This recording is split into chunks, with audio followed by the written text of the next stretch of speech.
Bonjour à tous, ça y est, c'est dimanche. Alors, nouvelle séance pour le week-end, pour finir le week-end.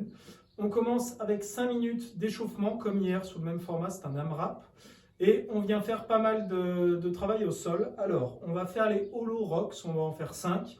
Holo Rocks, ça veut dire que vous allez avoir votre position de holo, donc votre position de gainage, sur le dos, le bas du dos toujours plaqué au sol. On fait en sorte de tendre les jambes et de décoller les omoplates. Et à partir de là, on va venir faire les petits balanciers, c'est ça les rocks, ça va être de venir balancer 5 fois en conservant sa posture.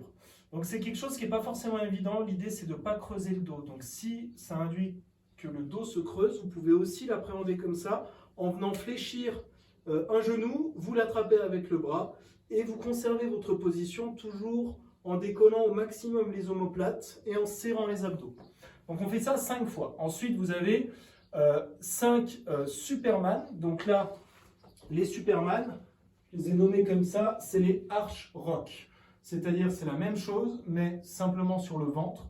Donc là, vous allez vous mettre sur le ventre, vous allez décoller au maximum le buste, décoller au maximum les jambes pour que les genoux se décollent.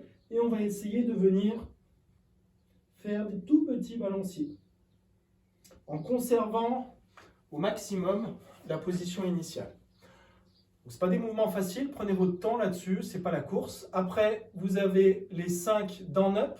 Donc, 5 down up, vous connaissez bien ça, facile. Je viens mettre les mains par terre, je jette les pieds derrière, je ramène les pieds, je viens faire l'extension.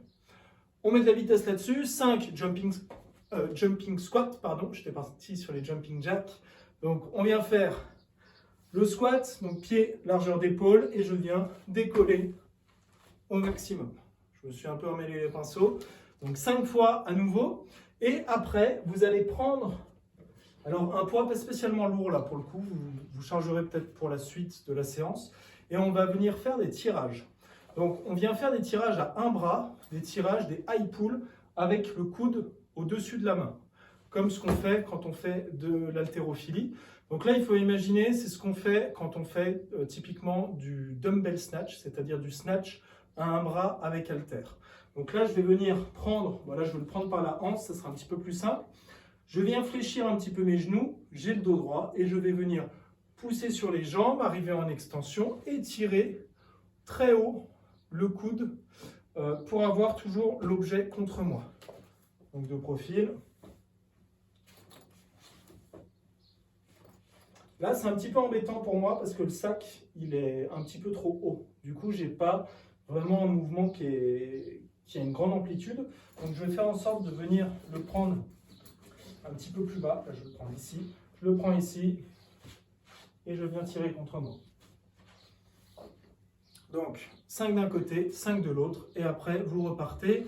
Les holo, arch, les down up et les squat jump pendant 5 minutes. Ensuite, une fois que c'est fait, donc c'était plus histoire de vous échauffer qu'autre chose, ces tirages, vous allez comprendre pourquoi.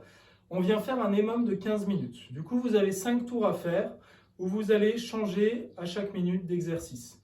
La première minute, vous devez me faire 10 burpees high jump. Donc, c'est simplement des burpees où vous allez sauter très haut, le plus haut possible, quand vous finissez le burpees. Je ne vous impose pas un saut de grenouille en montant les genoux très haut, mais en tout cas, on ne va pas se contenter de faire comme on peut faire habituellement, de faire un tout petit saut comme ça quand on vient décoller. C'est je fais le burpees et on essaye vraiment de sauter très très haut. Si le fait de venir taper derrière vous empêche de décoller, ça vous force à être groupé, n'hésitez pas là pour le coup à sauter avec les mains vers le bas. Mais vraiment on met de l'impulsion pour décoller sur le burpees. Donc on en fait 10, le reste de la minute c'est du repos. Après la minute 2, vous avez les holo rocks. Donc comme on a fait tout à l'heure, sur le dos, vous venez engager les abdos, tendre les jambes, décoller les omoplates et venir faire 20 petits mouvements de balancier. Pareil, le reste de la minute, c'est du repos. Et la troisième minute, on vient faire avec 1 ou 2 poids, ça dépend de ce que vous avez. Là, je vais le montrer juste avec le sac à dos. On vient faire les bent over row. C'est-à-dire qu'on vient s'incliner sur l'avant, donc les pieds largeur de hanche. Je viens fléchir un petit peu les genoux, pardon, c'est mieux. Je viens fléchir les genoux, m'incliner sur l'avant avec le dos droit et je vais venir tirer la charge contre moi. Donc là, la trajectoire, elle doit être proche de moi, elle va quasiment suivre mes cuisses en quelque sorte. Et je vais venir tirer à la poitrine et revenir. Là, il faut quand même un poids relativement important, parce que les biceps, ils travaillent forcément, mais il y a un gros travail du dos. Donc avant de le fatiguer, vous n'allez pas le fatiguer avec le poids que vous avez peut-être utilisé à l'échauffement, vous avez juste fait vos tirages. Donc là, il faut quand même mettre une charge relativement lourde. Si vous n'en avez pas, c'est pas grave. On va venir faire la même chose, mais un petit peu au ralenti, ce qu'on appelle en tempo. Donc en venant mettre un temps de contraction un petit peu plus important, histoire de favoriser la contraction des fibres. Donc je viens tirer contre moi, doucement, bloquer un petit coup en haut et redescendre. Et être toujours en tension, c'est-à-dire que quand vous allez en bas, vous ne vous relâchez pas, vous restez en tension et vous repartez tout de suite.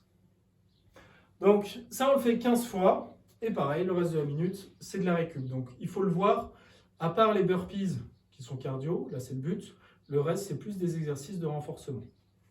Et après, pour finir, on a un petit finisher qui est un petit peu méchant comme finisher. Vous avez 3 tours à faire où vous devez me faire 30 squats unbroken. Ça veut dire sans vous arrêter. Donc, il faut prendre un rythme qui est tenable pour vous. Il ne faut pas partir en sprint et au bout de 10, être obligé de relâcher les jambes. Il faut pouvoir tenir son rythme sur les 30 squats. Et dès que vous avez fini vos squats, là, vous allez faire 10 squats sautés. Donc, vous avez fini et après, on y va pour les squats sautés. Les squats sautés, éventuellement, là, vous avez le droit de prendre une petite pause. Déjà, avant de les commencer, je vous conseille.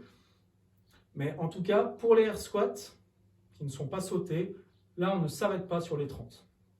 Ça fait quelques squats. Bon courage et à demain.